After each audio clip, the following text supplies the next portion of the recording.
Hello everyone, Q3 വേൾഡിൻ്റെ പുതിയൊരു വീഡിയോയിലേക്ക് എല്ലാവർക്കും സ്വാഗതം. വെള്ളപ്പത്തിൻ്റെയും നെയ്ച്ചോറിൻ്റെയൊക്കെ കൂടെ കഴിക്കാൻ പറ്റിയ ഒരു അപാര കോമ്പിനേഷനാണ് ചിക്കൻ സ്റ്റൂ. നമുക്കത് വളരെ പെട്ടെന്ന് കുറഞ്ഞ സമയത്തിനുള്ളിൽ വേഗം തയ്യാറാക്കിയെടുക്കാം. അതിനായിട്ടുള്ള ഇൻഗ്രീഡിയൻസ് ആണ് ഇത്. വളരെ കുറഞ്ഞ ഇൻഗ്രീഡിയൻസ് മാത്രമേ നമ്മളിതിനു വേണ്ടി എടുക്കുന്നുള്ളൂ. അപ്പോൾ നമ്മൾ ആദ്യം തന്നെ ഒരു കുക്കറിലാണ് ഈ ഒരു സ്റ്റൂ ഉണ്ടാക്കുന്നത്. അപ്പോൾ ഒരു കുക്കർ അടുപ്പത്ത് വെച്ചിട്ടുണ്ട്. ഒന്ന് ഫ്ലെയിം ഓണാക്കി കുക്കറൊന്ന് ഡ്രൈ ആവാൻ വെക്കാം. അതിനുശേഷം നമുക്ക് വെളിച്ചെണ്ണയാണ് ഒഴിച്ചു കൊടുക്കേണ്ടത്. കുറച്ച് വെളിച്ചെണ്ണ ഒഴിച്ച് ചൂടാക്കിയെടുക്കാം. ഇനി നമ്മൾ ഇടുന്നത് ആദ്യത്തെ ഇൻഗ്രീഡിയൻ്റായ ഒരു സവാളയാണ്. ഒരു ചെറിയ സൈസിലുള്ള സവാളയാണിത്. ഞാനിതൊരു 500 ഗ്രാം ചിക്കനുള്ള ഒരു മെഷർമെൻ്റാണ് പറയുന്നത്. ഇപ്പോൾ വളരെ കുറച്ച് ഇൻഗ്രീഡിയൻസ്, വളരെ കുറച്ച് ഉള്ളിയും തക്കാളിയും ഒക്കെ നമ്മൾ ഓരോന്നും മാത്രമേ ഇട്ടാൽ മതി. അപ്പോൾ നമുക്ക് ഉണ്ടാക്കാൻ വളരെ ഈസിയും ടേസ്റ്റി ആയിട്ടുള്ള ഒരു റെസിപ്പിയാണ് ചിക്കൻ സ്റ്റൂ.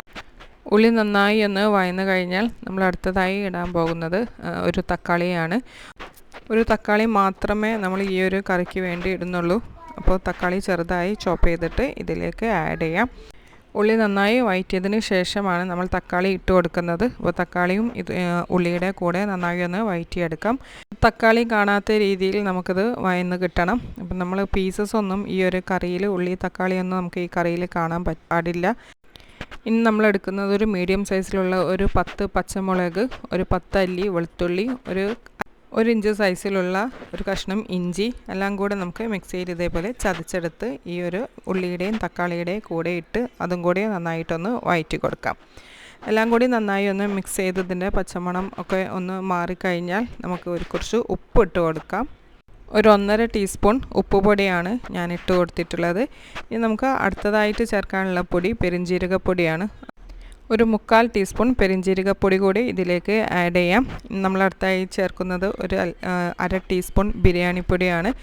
അപ്പോൾ ബിരിയാണിപ്പൊടി കൂടെ ചേർത്ത് കഴിഞ്ഞാൽ നമുക്കിതിലേക്ക് ഇനി വേറൊരു മസാലകളും ചേർക്കേണ്ടതായിട്ടില്ല. അപ്പോൾ വളരെ കുറഞ്ഞ ഇൻഗ്രീഡിയൻസിൽ നല്ലൊരു ടേസ്റ്റി ആയിട്ടുള്ള ഒരു സ്റ്റൂ ആണിത്.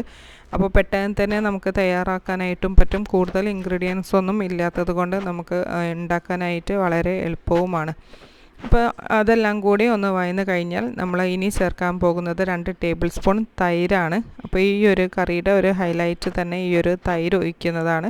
അപ്പോൾ നമ്മൾ തക്കാളിയൊന്നും അധികം ചേർക്കാത്തത് കൊണ്ട് ഈ ഒരു തൈരിൻ്റെ പുളിയാണ് നമ്മുടെ കറിക്ക് ഉണ്ടാകുന്നത്. നല്ല പുളിയുള്ള തൈര് ചേർക്കുന്നതായിരിക്കും ഏറ്റവും നല്ലത്. അപ്പോൾ വളരെ സിമ്പിളായിട്ടും ടേസ്റ്റി ആയിട്ടും നമുക്ക് പെട്ടെന്ന് ചെയ്യാൻ പറ്റുന്ന ഒരു കറിയാണ് ഈ ഒരു ചിക്കൻ സ്റ്റൂ. നമുക്ക് ഇനി കുറച്ച് മല്ലിയിലയും കറിവേപ്പിലയും കൂടെ ഇതിലേക്ക് ഇട്ട് കൊടുക്കാം. അപ്പോൾ നമ്മുടെ മസാലകളും നമ്മൾ ഇതിലേക്ക് അരിഞ്ഞെടുക്കേണ്ടതായിട്ടുള്ള ഇൻഗ്രീഡിയൻസ് ഒക്കെ കഴിഞ്ഞിട്ടുണ്ട്. നല്ല പേസ്റ്റ് പോലെ തന്നെ ഈ ഒരു ഗ്രേവി വഴന്ന് കിട്ടിയിട്ടുണ്ട്. ഇനി നമുക്ക് കഴുകി വെച്ച 500 ഗ്രാം ചിക്കനാണ് ഇട്ട് കൊടുക്കുന്നത്. അപ്പോൾ ഈ ചിക്കനും കൂടെ ഇട്ട് കൊടുത്ത് നന്നായി ഒന്ന് മിക്സ് ചെയ്തെടുക്കാം. അപ്പോൾ ചിക്കനും ഓരോന്നായി ഇട്ട് കൊടുത്ത് നമ്മുടെ നേരത്തെയുള്ള ഗ്രേവിയിൽ നന്നാക്കി ഒന്ന് മിക്സ് ചെയ്ത് എല്ലാം കൂടെ നന്നായി ഒന്ന് കമ്പൈൻ ചെയ്തെടുക്കാം.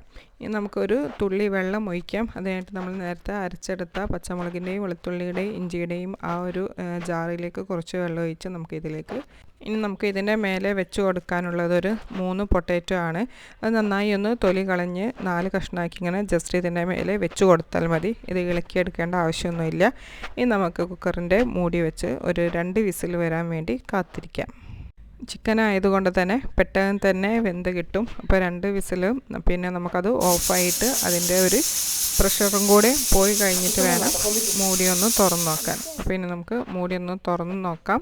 അപ്പോൾ നന്നായി 2 വിസിലും പിന്നെ കുറച്ച് സമയം അതിൻ്റെ പ്രഷർ കളയാനുള്ള സമയം കൂടെ കഴിഞ്ഞിട്ടാണ് മൂടി തുറന്ന് നോക്കിയത്. അപ്പോൾ നമ്മുടെ ഈസ്റ്റ് നന്നായി കുക്കായിട്ടുണ്ട്. നമുക്ക് ഇനി ഇതിലേക്ക് ഒഴിക്കാനുള്ളത് ഒരു തേങ്ങയുടെ തേങ്ങാപ്പാലാണ് ഈ ഒരു കറിൻ്റെ ഗ്രേവി ആയിട്ട് വരുന്നത്. അപ്പോൾ നമുക്ക് ആ മുകളിൽ നിൽക്കുന്ന ആ ഉരുളക്കിഴങ്ങൊക്കെ ഒന്ന് ഇതേപോലെ ഒടിച്ചു കൊടുക്കാം. അപ്പോൾ നന്നായി ഒടിക്കണമെങ്കിൽ നമുക്ക് നന്നായി ഒടിച്ചു കൊടുക്കാം. അല്ലെങ്കിൽ ഇതേപോലെ കഷ്ണം കഴിക്കാൻ ഇഷ്ടമുള്ളവരാണെങ്കിൽ ചെറുതായിട്ടൊന്ന് ഒടിച്ചു കൊടുക്കാം. അപ്പോൾ ഞാനിത് എടുത്തിരിക്കുന്നത് ഒരു തേങ്ങയുടെ തേങ്ങാപ്പാലാണ്. നല്ല കട്ടിയുള്ള തേങ്ങാപ്പാൽ തന്നെ വേണം നമുക്കിതിലേക്ക് ഒഴിക്കാനായിട്ട്. അപ്പോൾ നല്ല തിക്കായിട്ടുള്ളൊരു ഗ്രേവി വേണമെങ്കിൽ നല്ല കട്ടിയുള്ള തേങ്ങാപ്പാൽ തന്നെ ഒഴിക്കണം. നമുക്ക് വീണ്ടും ഫ്ലെയിം ഓണാക്കി തിളച്ചുകൊണ്ടിരിക്കുമ്പോഴാണ് ഈ ഒരു തേങ്ങാപ്പാൽ ചേർക്കേണ്ടത്. അപ്പോൾ നന്നായി തിളക്കേണ്ട ആവശ്യമില്ല. ജസ്റ്റ് ഒന്ന് ഒരു തിള വന്നാൽ നമുക്ക് ഫ്ലെയിം ഓഫ് ചെയ്ത് കുറച്ച് പച്ചമല്ലിയും കൂടെ ഇട്ട് കഴിഞ്ഞാൽ നമ്മുടെ ചിക്കൻ സ്റ്റൂ ഇവിടെ റെഡിയാണ്. മറ്റു കറികൾ ചെയ്യുന്നത് പോലെ ഇതിന് ഇനി വേറൊരു വറവിൻ്റെ ആവശ്യമൊന്നുമില്ല. ഇപ്പം വളരെ ടേസ്റ്റിയാണ്. നല്ല ഒരു അധികം എരിവൊന്നും ഇല്ലാത്തത് കൊണ്ട് കുട്ടികൾക്കൊക്കെ വളരെ ഇഷ്ടപ്പെടുന്ന ഒരു കറിയാണിത്. അപ്പോൾ എല്ലാവരും ഒന്ന് തീർച്ചയായിട്ടും ഒന്ന് ട്രൈ ചെയ്ത് നോക്കാൻ പറ്റിയ ഒരു റെസിപ്പിയാണ്. അപ്പോൾ ഇനി ചിക്കൻ കിട്ടുകയാണെങ്കിൽ ഇതേപോലെ ഒന്ന് ചെയ്തു നോക്കി നിങ്ങളുടെ അഭിപ്രായങ്ങൾ ഒന്ന് കമൻറ്റ് ചെയ്ത് അറിയിക്കണം. സാധാരണ നെയ്ച്ചോറിനൊക്കെ ആണ് നമ്മൾ ഈ ഒരു കറി ഉണ്ടാക്കുന്നത്. നെയ്ച്ചോറിനും നൈസ് പത്തിരി പിന്നെ വെള്ളപ്പം അതിനൊക്കെയാണ് ഈ ഒരു കറി നല്ല കോമ്പിനേഷനായിട്ട് വരുന്നത്. അപ്പോൾ ട്രൈ ചെയ്ത് നോക്കി അഭിപ്രായം പറയുക. നിങ്ങളുടെ ഫ്രണ്ട്സിനും ഫാമിലിക്കൊക്കെ ഒന്ന് ഷെയർ ചെയ്ത് കൊടുക്കുകയും Q3 വേൾഡ് എന്ന ഈ ഒരു ചാനൽ സബ്സ്ക്രൈബ് ചെയ്ത് സപ്പോർട്ട് ചെയ്യണമെന്ന് റിക്വസ്റ്റ് ചെയ്യുന്നു. നല്ലൊരു വീഡിയോയുമായി വീണ്ടും കാണാം.